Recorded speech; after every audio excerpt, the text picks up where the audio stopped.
شذاب گاڑی لاک کر کے مڑا تو اشال کی آواز کانوں سے ٹکرائی تھی۔ شکریہ آج کی مدد کے لیے مسٹر شوزی۔ مسٹر شذاب عباس، آپ کی بندی پیاری ہے مگر میک اپ زیادہ کرتی ہے بس۔ ہائے اشال کھلکھلاتی کہتی آگے بڑھ گئی تھی۔ وٹ ربش! شذاب بندی لفظ پہ تل ملا کے رہ گیا تھا۔ وسیع ہال میں اس وقت ٹی وی اسکرین کے اس پار بیٹھے لوگوں نے ادھم مچا رکھا تھا۔ حیدر صاحب انہماک سے ٹی وی اسکرین پر نظریں جمائے ٹاک شو سن رہے تھے۔ صباحت بیگم زلیخا بیگم سے باتوں میں مشغول ہونے کے ساتھ ساتھ ڈائننگ ٹیبل سیٹ کر رہی تھی۔ تبھی ہال کا مین ڈور اوپن ہوا تھا اور ایک طوفان اندر داخل ہوا تھا۔ السلام علیکم میری زندگی! اشال چیختی اندر داخل ہوئی تھی۔ صباحت اس کو ایک ماہ بعد اپنے سامنے دیکھ کے جی اٹھی تھی۔ سب چھوڑ چھاڑ اس تک پہنچی تھی اور اپنی آغوش میں لیا تھا۔ زلیخا بیگم کا حال بھی اس سے کم نہ تھا۔ حیدر صاحب بھی فوراً بازو کھول کے کھڑے ہو گئے تھے۔ وہ ماں کی پیشانی چومتی باپ کی باہوں میں سما گئی تھی۔ ایک سکون و طمانینت کا احساس اس کے رگوں پا میں سرایت کر گیا تھا۔ یہ سب سے محفوظ پناہ گاہ تھی اس کے لیے۔ ایک پل کو اس کی آنکھیں نم ہوئی تھیں مگر وہ خود کو سنبھال گئی تھی۔ کیسے ہیں میرے سپر مین؟ اشال نے ہنستے ہوئے پوچھا تھا۔ اپنی لیڈی کو دیکھ کے بالکل فٹ۔ حیدر صاحب خوشی سے بولتے ہوئے اس کو پیار کیا تھا۔ ارے مجھے بھی ٹھنڈ ڈال دو، زلیخا بیگم نے جان سے پیاری پوتی کو دیکھتے ہوئے کہا تھا۔ مائی ڈارلنگ آ رہی ہوں، اشال نے ہنستے ہوئے کہا تھا اور جا کے زلیخا بیگم کو چٹا چٹ پیار کیا تھا۔ بس بس بوڑھی ہڈیاں ہیں میری، زلیخا بیگم نے کہا تھا۔ وہ تینوں ان کی بات پہ ہنس دیے تھے۔ یوں اچانک کیسے پروگرام بنا؟ فون پر تو تم نے ذکر نہیں کیا؟ صباحت بیگم نے خوشی سے دمکتے چہرے سے پوچھا تھا۔ اگر بتا کے آتی تو یہ خوبصورت چہرے کیسے دیکھ پاتی؟ اشال نے ہنستے ہوئے کہا تھا۔ اچھا بتائیں کیا پکا ہے؟ بہت بھوک لگ رہی ہے۔ اشال نے اب اگلا سوال کیا تھا۔ مٹر قیمہ بنا ہے، تم فریش ہو کے آؤ، میں کباب تل لیتی ہوں تب تک۔ صباحت نے اشال کا چہرہ دونوں ہاتھوں میں لیتے ہوئے پیار سے کہا تھا۔ یس بوس، میں بس ابھی آتی ہوں، وہ کہتے ہوئے اٹھی تھی۔ اس کی ادا پہ سب مسکرا اٹھے تھے۔ آرام سے بچے، حیدر صاحب نے اس کی جلدی بازی پہ کہا تھا۔ آپ جائیں مقصود چاچا سے کہیں اس کا سامان اس کے روم میں رکھ دیں۔ صباحت بیگم نے ڈرائیور کا نام لیتے ہوئے حیدر صاحب سے کہا تھا۔ آپ ٹیبل سیٹ کریں، میں سامان رکھواتا ہوں۔ حیدر صاحب کہتے ہوئے باہر نکل گئے تھے۔ زلیخا بیگم اپنے چھوٹے سے آشیانے کی نظر اتارتے ہوئے ان کی خوشیوں کی دعا کر رہی تھی۔ اچھے ماحول میں کھانا کھایا گیا تھا۔ رات گئے تک سب باتیں کرتے رہے۔ اشال ان کو اپنے قصے سناتی ہنسا رہی تھی۔ پھر حیدر صاحب اٹھ کے سونے چل دیے تھے۔ صباحت بھی اٹھ گئی تھی۔ اشال زلیخا بیگم کے ساتھ ان کے کمرے میں آ گئی تھی۔ زلیخا بیگم کو بیڈ کے ساتھ ٹیک لگا کے بٹھاتے وہ ان کی گود میں سر رکھ کے لیٹ گئی تھی۔ میرا پیارا بچہ، زلیخا بیگم نے اس کے بالوں میں انگلیاں پھیرتے ہوئے لاڈ سے کہا تھا۔ میری پیاری دادو، اشال نے ان کے ہاتھ کا بوسہ لیتے ہوئے عقیدت سے کہا تھا۔ دادو ایک بات پوچھوں؟ اشال کی آواز گونجی تھی۔ اشی پوچھو میری جان، زلیخا بیگم اپنائیت سے بولی تھی۔ ان دادی پوتی کا رشتہ دوستی کا ہی تھا۔ دادو یہ زندگی اتنی مشکل کیوں ہوتی ہے؟ اشال نے پوچھا تھا۔ کیونکہ یہ ایک امتحان ہے، اور امتحان تو مشکل ہی ہوتے چاہے کوئی سا بھی ہو بچے، زلیخا بیگم نے اس کو جواب دیا تھا۔ کبھی کبھی مجھے بہت ڈر لگتا ہے میں کہیں اس امتحان میں فیل نہ ہو جاؤں۔ عجیب بوجھل پن محسوس ہوتا ہے کبھی کبھار، کچھ سمجھ نہیں آتی میں اپنی زندگی سے چاہتی کیا ہوں۔ اشال کے لہجے میں مایوسی کا عنصر نمایاں تھا۔ بہادر لوگ ڈرا نہیں کرتے، تم بہادر لوگوں میں سے ہو جن کو اپنی لڑائی لڑ کے اپنی بقا کی جنگ جیتنی آتی ہے۔ یہ ڈر صرف وسوسہ ہے جو آپ کو آپ کی منزل سے دور کرنے یا ڈگمگانے کے لیے دل میں آتا ہے، مگر جن کا توکل خدا پہ پختہ ہو وہ کبھی ناکام نہیں ہوتے۔ منزل کی طرف سفر کرتے ہوئے اکثر انسان ایسی کیفیات سے ہی گزرتا ہے۔ زلیخا بیگم نے اپنی نازک سی پوتی کو سمجھایا تھا، لیکن میری تو کوئی منزل ہی نہیں، اگر ہے بھی تو بے نام و نشاں ہے۔ اشال نے یوں کہا تھا جیسے اپنا ہی تمسخر اڑا رہی ہو۔ زلیخا بیگم کا کلیجہ پھٹا تھا اس کی بات پر۔ کیا پتہ تمہاری نظروں سے اوجھل ہو تمہاری منزل جو تمہاری منتظر ہو۔ زلیخا بیگم نے اس کو تصویر کا دوسرا رخ دکھایا تھا۔ کیوں خود کو تسلیاں دے رہی ہیں آپ کو پتہ تو ہے میرے جیسی لڑکیوں کی منزلیں نہیں ہوتی، ہم تو وہ مسافر ہیں جو سفر میں ہی تھکن سے چوٹ ہوتے راہوں کی دھول ہو جاتے ہیں۔ اشال کے لہجے کی نمی اس وقت کی کیفیت عیاں کر گئی تھی۔ عاشی میری جان، تمہیں تو آج سے 6 سال پہلے ہی منزل مل چکی ہے، تم کیوں اس بات کو فراموش کر کے خود کو اذیت دیتی ہو؟ زلیخا بیگم نے جان بوجھ کے اشال کو آج اس بات کا حوالہ دیا تھا۔ وہ اب چاہتی تھی کہ وہ اس معاملے کو سلجھا دے۔ اذیتیں فراموش تھوڑی ہوتی ہیں، یہ تو ہر سانس کے ساتھ آپ کا ساتھ دیتی ہیں۔ رہی اس منزل کی بات تو ایسی عارضی پناہ گاہیں آپ کو تکلیف تو دے سکتی ہیں، سہارا نہیں، مگر پھر بھی وہ سہارا دنیا والوں کے سامنے میرا برم رکھے ہوئے ہی یہی کافی ہے۔ اشال نے آنسوؤں کو اندر اتارتے ہوئے کہا تھا۔ عشی زندگی ایسے تھوڑی کٹے گی میری جان، زلیخا بیگم نے کہا تھا۔ یہی تو میں کہہ رہی ہوں، زندگی ایسے تھوڑی کٹتی ہے، ہر انسان کی اپنی لائف ہوتی ہے۔ آپ لوگوں نے پتہ نہیں کس کو بالی کا بکرا بنا دیا ہوا ہے، تبھی مڑ کے دیکھا نہیں آپ نے بھی، کوئی ایسے تھوڑی اپنی زندگی برباد کرے گا۔ اشال کے لہجے میں اب ایک شکوہ بھی در آیا تھا۔ تم خواہ منفی سوچوں کا شکار ہو رہی ہو، زلیخا بیگم نے اس کو کہا تھا۔ میری پیاری دادو، یہ خواہ کی سوچیں نہیں، یہ ایک مدت کا سفر طے کر کے اب اذیت بن چکی ہیں۔ بہتر ہے جو چیز ماضی کی گرد میں اٹک چکی ہے وہ دبی رہے۔ مزید اذیتیں برداشت سے باہر ہیں۔ ہر عورت کو مرد کا تحفظ اور محبت نہیں ملتی، میں بھی ان میں سے ایک ہوں، اشال نے کہا تھا تو ایک آنسو بغاوت کرتا گال پہ پھسلتا چلا گیا تھا۔ عشی میری جان، یوں نہ کرو۔ زلیخا بیگم کو اندازہ تھا اس کی سوچوں کا، مگر اتنی منفی ہوں گی وہ اندر تک دہل گئی تھی۔ ارے ارے میری لیڈی پریشان ہو رہی ہے، طوف ہے تم پہ اشال۔ دادو آپ ریسٹ کریں، اتنا وقت ہو گیا ہے، کل بات کرتے ہیں اب چلے لیٹ جائیں۔ اشال زلیخا بیگم کو مزید گفتگو سے باز کرتی ان کو اب سونے کے لیے لٹا رہی تھی۔ تم بھی وقت پر سو جانا اب، زلیخا بیگم اس کو تاکید کرتی لیٹ گئی تھی۔ اشال گڈ نائٹ کہتی باہر نکل آئی تھی۔ اشال اپنے کمرے میں آئی تو کھڑکی سے باہر چمکتے آسمان نے اس کو اپنی جانب متوجہ کر لیا تھا۔ وہ کھڑکی کے پاس کھڑی پوری آب و تاب سے چمکتا چاند دیکھنے لگ گئی تھی۔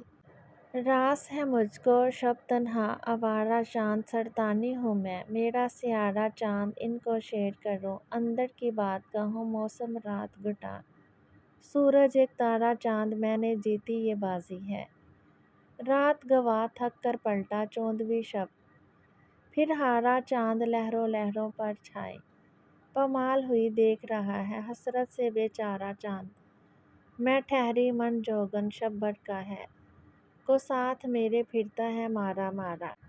چاند چودھویں شب کیوں بے کل ہو، اور بیٹے سر جب تیرے ہمزاد سے کھیلے دھاڑا، چاند میں ڈوبی پھر ابری آہٹ ڈوب گئی، موج بحر درد تھی اور کنارہ، چاند نگت یاسمین گل میں ڈوبی پھر ابری آہٹ ڈوب گئی، موج بحر درد تھی اور کنارہ چاند ہر اشعار بار بار دہراتے وہ اذیت کی انتہا پہ کھڑی تھی۔ آج رات اس کی یوں ہی گزرنی تھی، خود کو سمیٹنے میں۔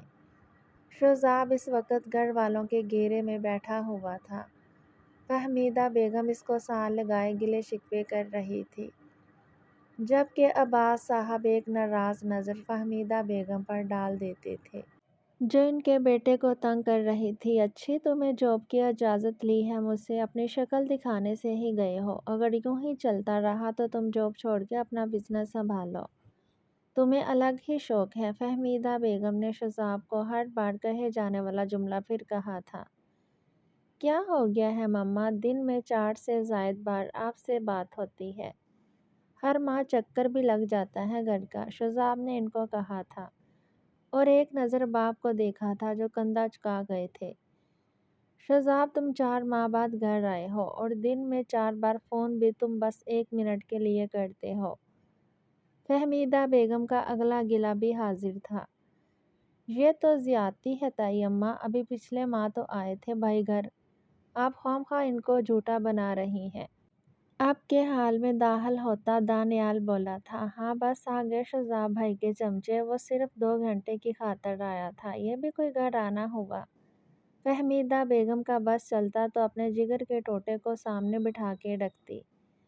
اچھا نا معذرت، کچھ کھلا پلا دیں، بھوک لگی ہوئی ہے۔ شوزاب کو یہی ایک آئیڈیا سوجا تھا اب گلو خلاصی کا۔ ماں صدقے جائے تو فریش ہو کے آؤ، فہمیدہ بیگم نے اس کی پیشانی پہ پیار کرتے ہوئے اس کو کہا تھا۔ شوزاب بھائی ایک بات بتاؤں آپ کو جو مستقبل میں آپ کے لیے خطرناک ثابت ہونے والی ہے؟ دانیال نے سنسنی پھیلائی تھی۔ جتنا تائی اماں آپ کو پیار کرتی ہیں، آپ کی بیوی کو ضرورت ہی نہیں پڑا کرنی، کیونکہ ساری کسر تو تائی جان پوری کر دیتی ہے۔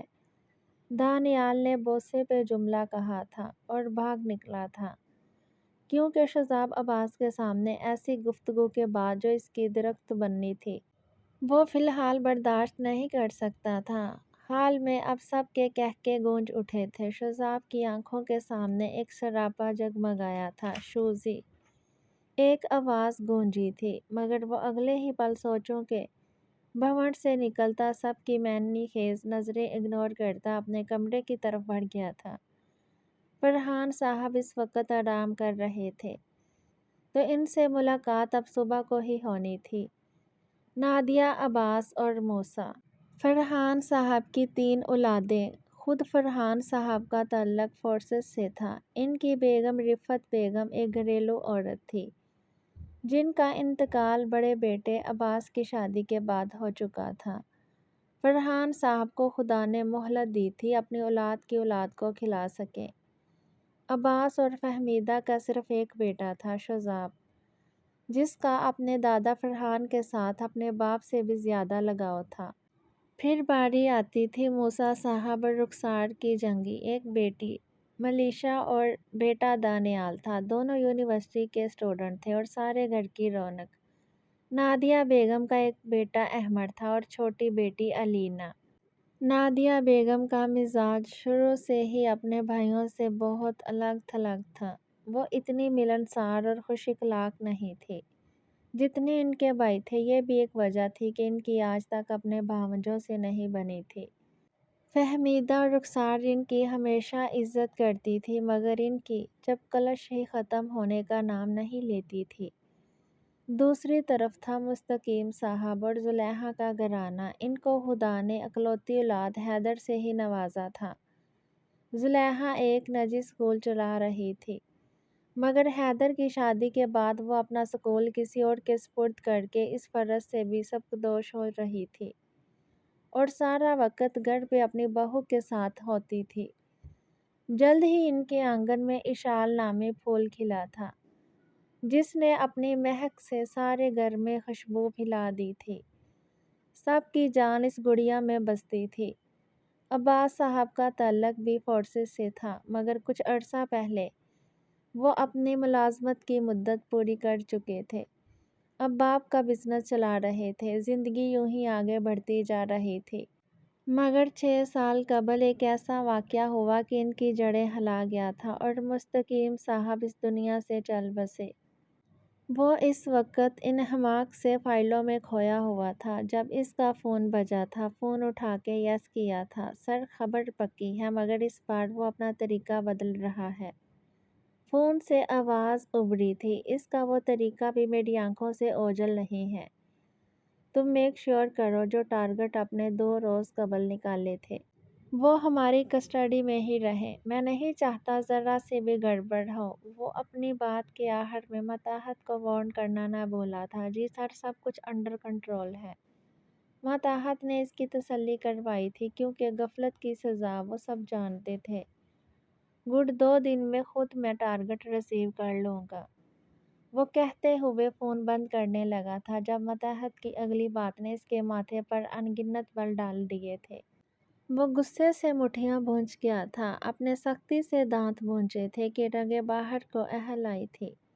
کسی میں اتنی جرأت نہیں کہ وہ اس کو ہاتھ بھی لگا سکے، اور اگر اس نے یہ غلطی کر ہی لی ہے تو پھر اس کو اس کی قیمت بھی دینی ہوگی۔ تم اس طرف سے بے فکر ہو جاؤ اور ٹارگٹ پر فوکس کرو، اور کوئی بھی ایمرجنسی یا گڑبڑ لگے تو فوراً مجھے آگاہ کرو۔ وہ کہتا فون رکھ گیا تھا۔ اس اطلاع نے اس کے اندر گویا چینٹیاں چھوڑ دی تھی۔ وہ بے چینی اور بے بسی سے بلبلا اٹھا تھا۔ Damn it! اپنے زور سے ٹیبل پر ہاتھ مارتے ہوئے غصہ نکالنا چاہا تھا۔ پھر پاس پڑا موبائل اٹھایا تھا تو اچانک نظر اپ ڈیٹ اسٹیٹس پر پڑی تھی جو چند منٹ قبل اپلوڈ کیا گیا تھا۔ وہ متجسس ہوتا اوپن کر گیا تھا۔ میں ڈوبی، پھر ابھری آہٹ ڈوب گئی، موج بہر درد تھی اور کنارہ چاند۔ اس شعر نے اس کو جھنجھوڑ ڈالا تھا۔ بے بسی، کرب اور غم نے یکایک حملہ کیا تھا۔ وہ مرد ہو کے اس کی تکلیف پہ تڑپ اٹھا تھا۔ وہ تو پھر ایک نازک اندام سی کلی تھی، موم کی گڑیا۔ شوزاب ذہنی طور تھوڑا ڈسٹرب تھا تو سب گھر والوں سے نظریں بچاتا باہر نکل گیا تھا۔ کچھ دیر یوں ہی سڑک کی خاک چھانتا گھر واپس آیا تو ایک نظر زید صاحب کی طرف سے آئی ای میل پر پڑی تھی تو اس کی پیشانی پر بل پڑ گئے تھے۔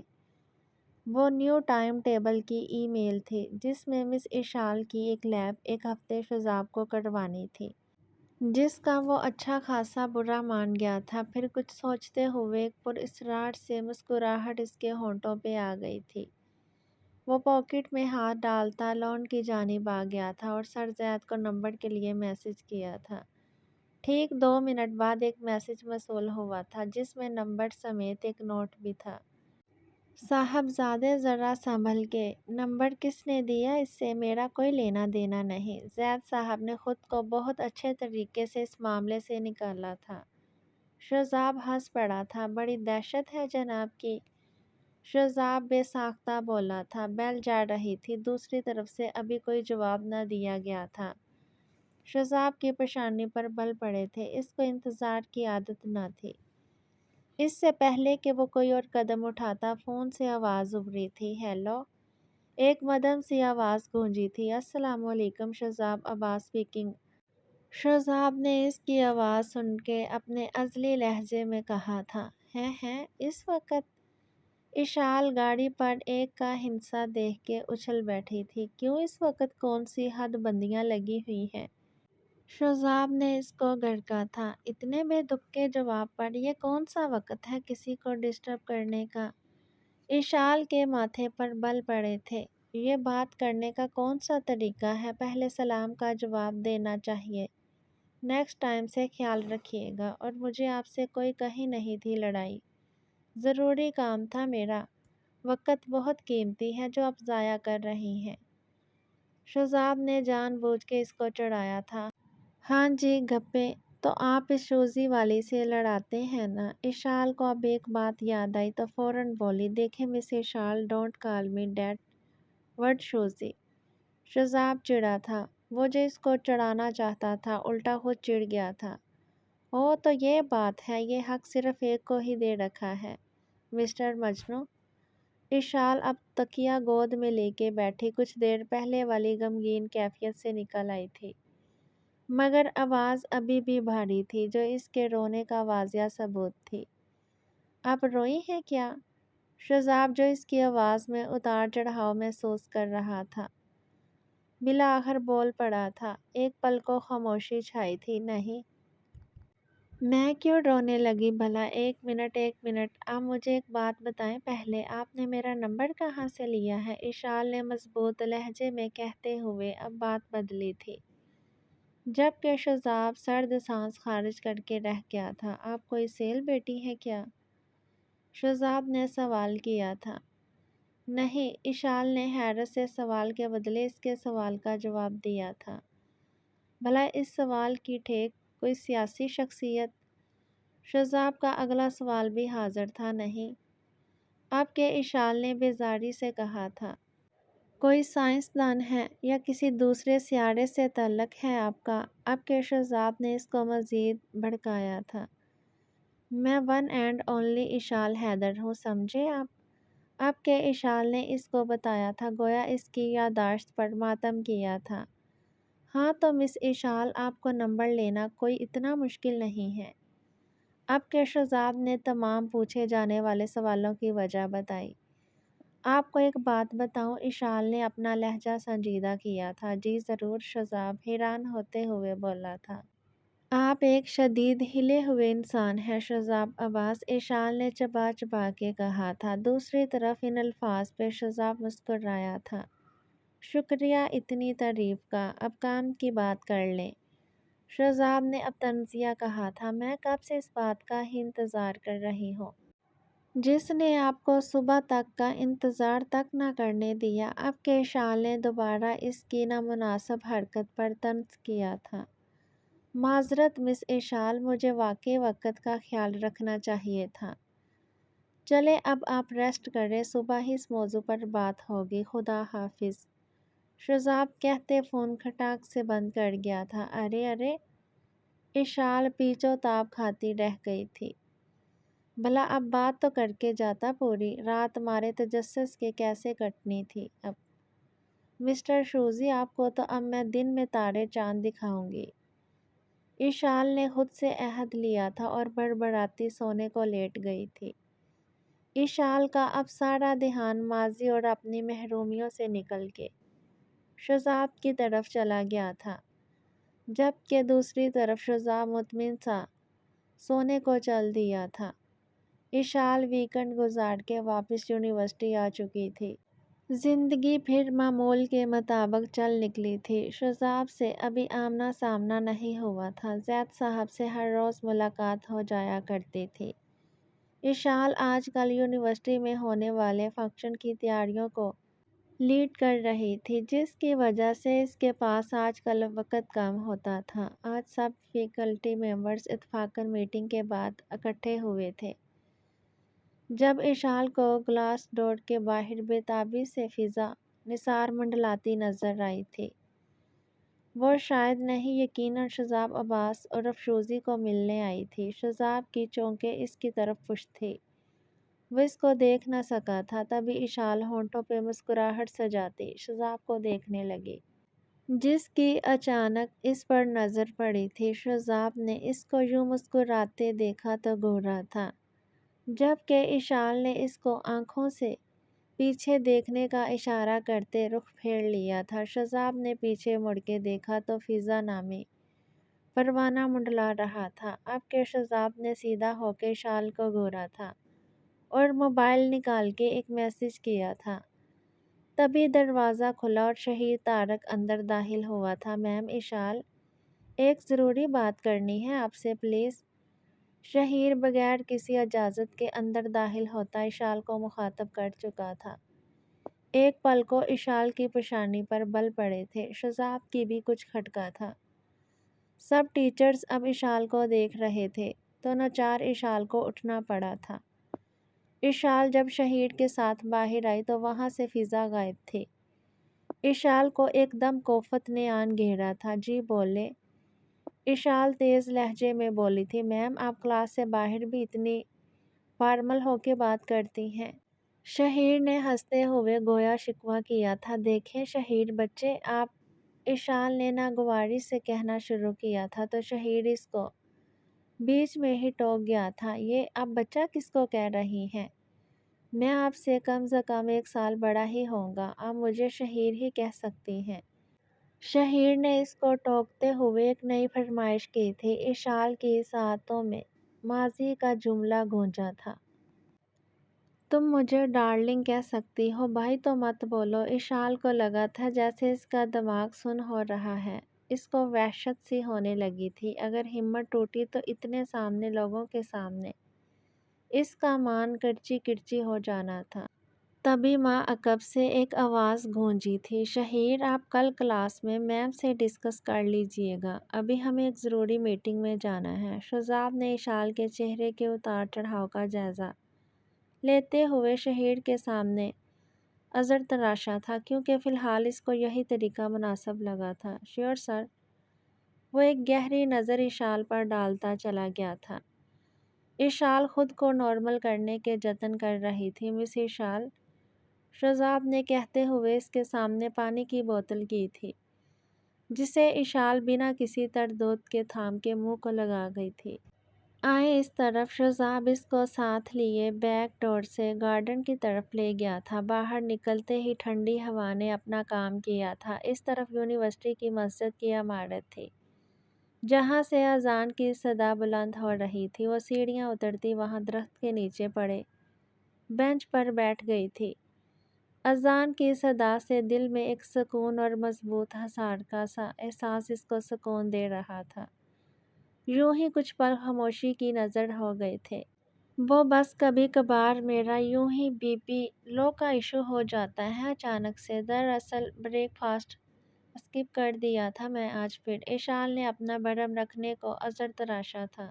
اس وضاحت پر شذاب نے ایک نظر اس کے تھکے چہرے پر ڈالی تھی، جہاں اب سراسیمگی کا بسیرا تھا۔ یہ ایک نہایت خراب عادت ہے آپ کی۔ نیکسٹ ٹائم سے ایسا نہیں ہونا چاہیے، ورنہ آپ کے خلاف میں خود کمپلین کروں گا، زید صاحب سمیت آپ کی فیملی کو۔ شذاب نے مزید خریدنے کی بجائے اس کے عذر کو سچ مانتے ہوئے کہا تھا۔ اشال روکھی سی ہنسی تھی۔ شکریہ، اشال نے شذاب کو بولا تھا۔ شکریہ کی کوئی بات نہیں، آپ زید صاحب کی بیٹی ہیں اور وہ میرے عزیز ہیں، تو اتنا آپ کا خیال رکھنا میرا فرض بنتا ہے، شذاب نے نپے تلے الفاظ میں کہا تھا۔ تو اشال نے شذاب کو دیکھا تھا۔ زید صاحب کی بیٹی بولا ہے میں نے۔ آپ اب فضول بولنے سے پرہیز کرنا۔ شذاب نے اس کو منہ کھولتے دیکھا تو فٹافٹ پچھلی ملاقات کا حوالہ دیتے ہوئے بات کی تھی۔ اشال ہنس پڑی تھی۔ چلیں اب آپ جائیں اپنے کیبن میں، وہاں آپ کو کچھ کھانے کو بھجواتا ہوں، مجھے نماز کے لیے جانا ہے، شذاب نے سنجیدگی سے کہا تھا، اور اشال کو پہلے بات وہ اچھا لگا تھا۔ مجھے امپریس کرنے کو نماز پڑھنے جا رہے ہیں کیا؟ نہ چاہتے ہوئے بھی اشال یہ سوال کر گئی تھی۔ نماز کس کے لیے پڑھتے ہیں؟ شذاب نے بنا برا مانے سوال کے بدلے سوال کیا تھا۔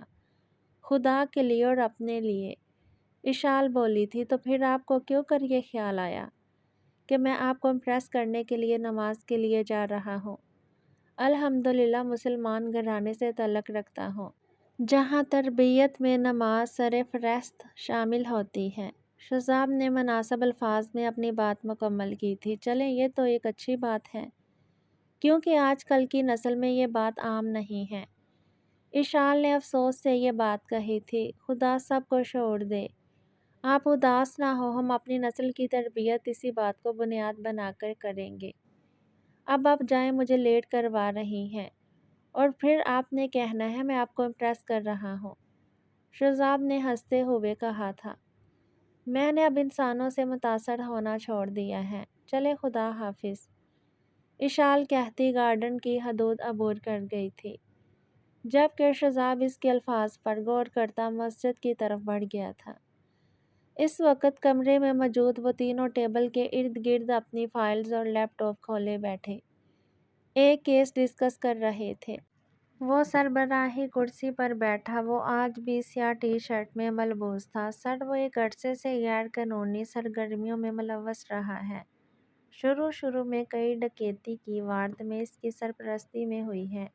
جب باپ کو بڑا عہدہ ملا تو اس کو اور شہر مل گئی ہے۔ ایک ماتحت نے اس کی تفصیلات سے آگاہ کرنا شروع کیا تھا۔ میری معلومات کے مطابق وہ پچھلے کچھ عرصے سے تعلیمی اداروں میں ڈرگس کا کام بڑے دھڑلے سے کرتا پایا جا رہا ہے۔